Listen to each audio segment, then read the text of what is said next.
Farmhouse beads are so in style with the tassels, and you can paint your own.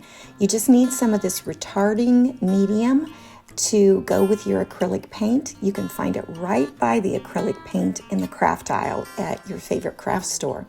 Then just throw in some beads, and the best place to get your beads is online. You can get a whole lot for a lot cheaper than the craft stores. However, then what you just need to do is shake them up.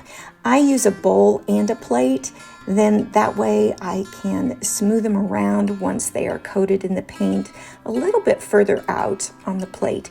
If you're worried about landfill, you can easy peasy just wash the plates and the bowls after they're used and reuse them.